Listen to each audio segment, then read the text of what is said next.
इसी वीडियो पे मैं आप लोगों के साथ शेयर करने वाला हूँ।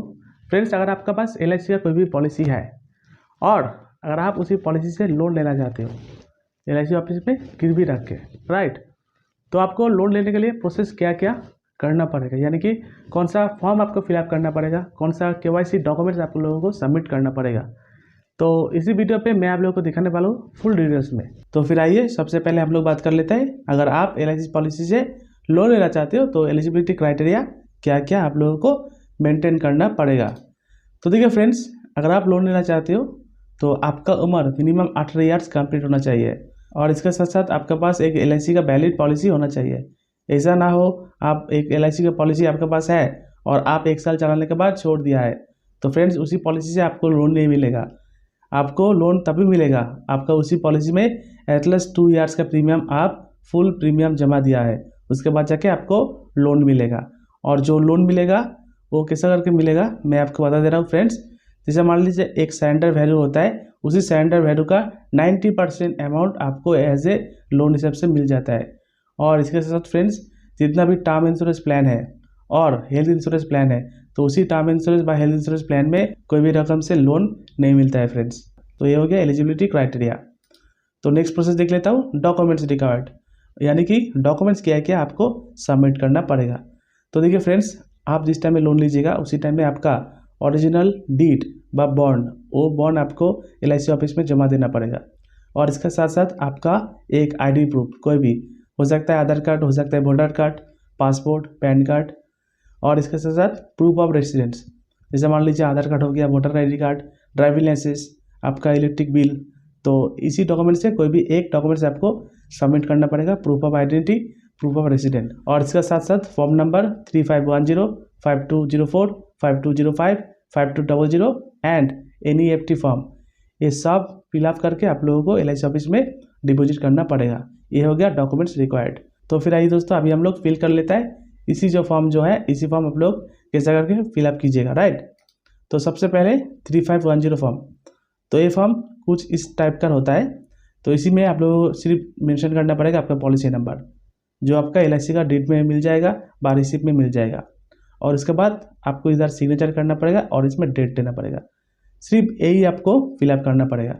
और अगर आप इसी पॉलिसी आपका नाम में है तो सिर्फ ये जो आई लिखा हुआ है, I hereby declare date, इसमें सिर्फ क्लिक कीजिएगा, यानी कि राइट कीजिएगा, I have no not issue agreed, ठीक है, ऐसा करते हैं आप फिलअप कीजिएगा। और देखिए इसमें जो एक ऑप्शन है, ये before payment of the loan, ये जो लोन लिखा है ना, इसी लोन में आप क्लिक कीजिएगा और उसके बाद ये फॉर्म फिलअप हो गया। अभी नेक्स्ट फॉर्म देख लेता हूँ, 5205। इसी फॉर्म में आपको क्या करना पड़ेगा, to the officer in charge life insurance corporation of India, आपका जो ब्रांच है वो ब्रांच का एड्रेस दे दीजिएगा और इसमें डेट दीजिएगा और इसमें आपका पॉलिसी नंबर और इसमें कितना रुपया आपको लोन चाहिए। अगर आपको पता है तो आप लिखिए 60,000 पास 70,000, अगर आप नहीं पता है तो आप मैक्सिमम लोन लिख लीजिए। तो अगर आप मैक्सिमम लिखते हो तो आपको मैक्सिमम लोन मिल जाएगा। और इसके साथ ये जो यूर फेथफुली है, इसमें आपको एक सिग्नेचर देना पड़ेगा और आपको एक LIC के एजेंट के पास जाके एक विटनेस कराना पड़ेगा। तो इसी विटनेस आपको कोई भी एक LIC का एडवाइजर जाके बता दीजिएगा, वो विटनेस कर देगा, राइट। और अगर आपको इंग्लिश नहीं आता है, जैसे मान लीजिए अगर आप हिंदी में सिग्नेचर करते हो, तो ये जो LIC एजेंट जो है वो इधर भी साइन करेगा। अगर आप एक एजेंट हो तो आपको इस वाला भी डिक्लेरेशन में साइन करना पड़ेगा, राइट। तो ये हो गया 5205 फॉर्म नंबर फिलअप। तो नेक्स्ट फॉर्म देख लेता हूँ, 5200। इसी में आपको क्या कीजिएगा, ये जो रुपीज़ लिखा हुआ है इसमें मैक्सिमम दीजिएगा, अगर पता है तो 60,000 या 50,000 जो भी अमाउंट है वो देख लीजिएगा, प्लेस दीजिएगा, इसमें डेट दीजिएगा। और इसके साथ देखिए, अगर आपका रुपीज़ पता है तो आप इसमें रुपीज़ लीजिएगा, तो मैक्सिमम दीजिएगा और इसमें पॉलिसी नंबर आप मेंशन कर सकते हो। अगर आप 2 पॉलिसी है तो इसी 2 नंबर पर भी आप दूसरा पॉलिसी डाल सकते हो, 3 पॉलिसी है तो 3 पॉलिसी भी डाल सकते हो। और इसमें एक रेवेन्यू स्टैम्प आपको डालना पड़ेगा, जो पोस्ट ऑफिस में अवेलेबल मिल जाता है, 1 रुपये वाला। ये स्टैम्प लगाने के बाद आपको क्रॉस सिग्नेचर कराना पड़ेगा, आपका जो पॉलिसी होल्डर है उसी को सिग्नेचर करा लीजिएगा, राइट। और अगर आपका पॉलिसी होल्डर हिंदी में सिग्नेचर करता है तो आपको इधर एक विटनेस देना पड़ेगा और आपको इधर साइन करना पड़ेगा, आप एक एजेंट हो बोल के, राइट। तो ये हो गया 5200 फॉर्म फिलअप। तो उम्मीद करता हूँ आपको समझ में आ गया होगा। तो अभी हम लोग देख लेते हैं NEFT फॉर्म कैसे करके फॉर्म फिलअप करना पड़ेगा। तो देखिए फ्रेंड्स, ये जो NEFT फॉर्म जो है, इसको आपको गौर से फिलअप करना पड़ेगा, क्योंकि इसी फॉर्म में आपका जो पॉलिसी होल्डर है उसी पॉलिसी होल्डर का अकाउंट नंबर, IFSC कोड, ये सब फिलअप करना पड़ता है।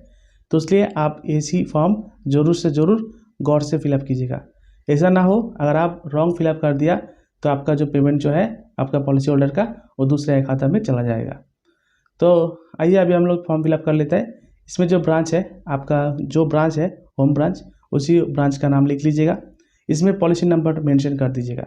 अगर एक पॉलिसी है तो एक पॉलिसी नंबर, 2 है तो 2 लिखिए, 3 है तो 3 है, ठीक है। उसके बाद name of the policy holder, आपका जो पॉलिसी होल्डर है जिसका नाम में ये पैसा जा रहा है तो उसी का नाम इधर लिख लीजिएगा।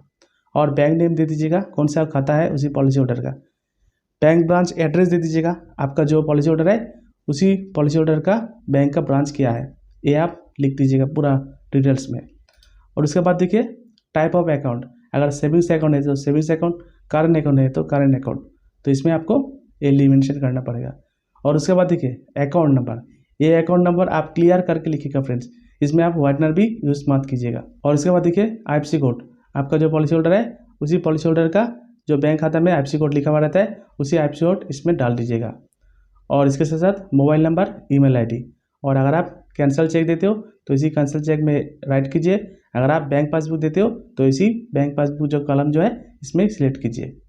और अगर आप SMS के द्वारा से LIC का रिलेटेड सर्विस अगर लेना चाहते हो तो इसमें क्लिक कीजिए। और इसमें आपका पॉलिसी होल्डर का एक सिग्नेचर कराइए और डेट आप लिख दीजिए। तो आपका पूरा फॉर्म फिलअप करके रेडी हो गया, यानी कि NEFT फॉर्म।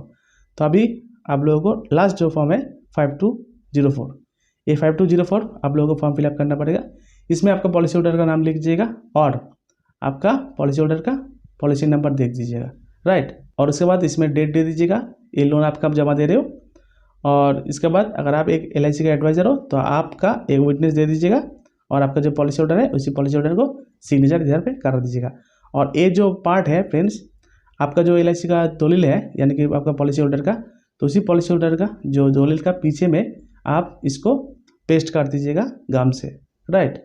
और रेडी करने के बाद आपको ये पूरा पेपर, यानी कि देखिए मैं फिर से बता दे रहा हूँ। तो सबसे पहले आपका ओरिजिनल डीड व bond, proof of identity card, कोई भी एक, प्रूफ ऑफ रेसिडेंस सर्टिफिकेट, और इसके साथ साथ फॉर्म नंबर 3010, 5204, 5200 और NEFT फॉर्म, और इसके साथ साथ 5204, ये सब फॉर्म फिलअप करके आप LIC ऑफिस में जाके डिपॉजिट कीजिए और आपका लोन जो है 6 से 7 दिन के अंदर अंदर लोन क्लियर हो जाएगा, यानी कि आपका अकाउंट में आ जाएगा। तो अभी हम लोग देख लेता हूँ इंटरेस्ट अमाउंट, यानी कि कितना रुपया आपको इंटरेस्ट देना पड़ेगा अगर आप LIC का पॉलिसी से लोन लेना चाहते हो, बा लोन ले लेते हो उसके बाद जाके। तो लोन लेने के बाद उसी लोन के अमाउंट के ऊपर में 9.5% आप लोगों को लोन का इंटरेस्ट भी देना पड़ेगा, वो भी payable every half yearly. For suppose अगर आप 1 लाख रुपया लोन लिया है, आपके पास एक LIC का पॉलिसी था, उसी पॉलिसी से आप 1 लाख रुपया लोन आपको एलिजिबल मिल रहा था, आप 1 लाख रुपया लोन ले लिया।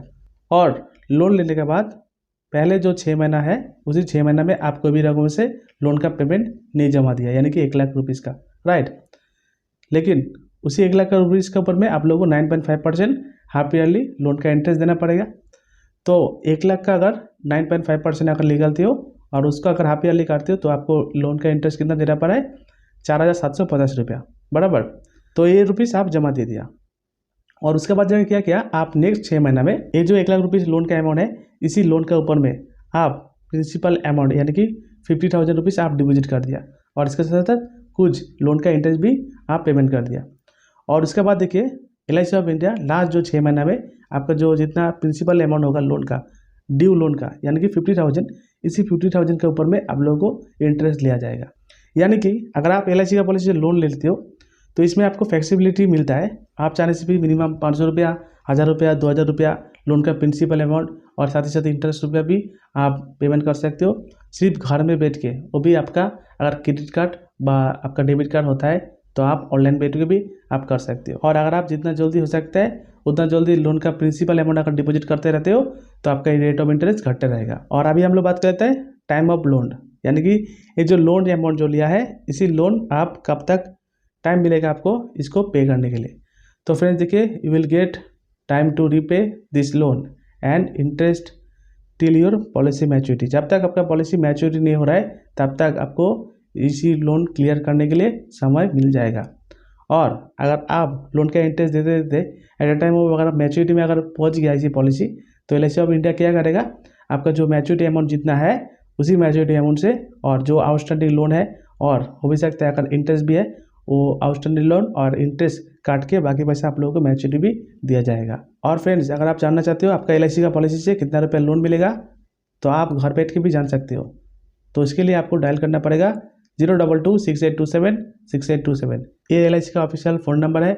इसी में आप फ़ोन करके आपका पॉलिसी से कितना रुपया लोन मिलेगा वो आप जानकारी ले सकते हो घर बैठ के भी। तो फ्रेंड्स, उम्मीद करता हूँ आपको समझ में आ गया होगा। देखिए, अगर आप LIC में लोन लेना चाहते हो तो आपको कोई भी रकम से थर्ड पार्टी ज़रूरत ही नहीं है। सिर्फ आपका नॉर्मल KYC डॉक्यूमेंट्स और LIC दलील अगर आप LIC ऑफिस में सबमिट कर देते हो तो आप इजीली लोन ले सकते हो LIC का पॉलिसी से। तो यही था वीडियो। अगर अच्छा लगा तो लाइक कीजिए, चैनल में नया है तो चैनल को सब्सक्राइब कर लीजिए, और हाँ, अगर आप एक LIC का एडवाइजर हो इसी वीडियो को शेयर करना मत भूलें। तब तक लेते रहिए इंश्योरेंस एक्सपर्ट यूट्यूब चैनल। धन्यवाद, नमस्कार।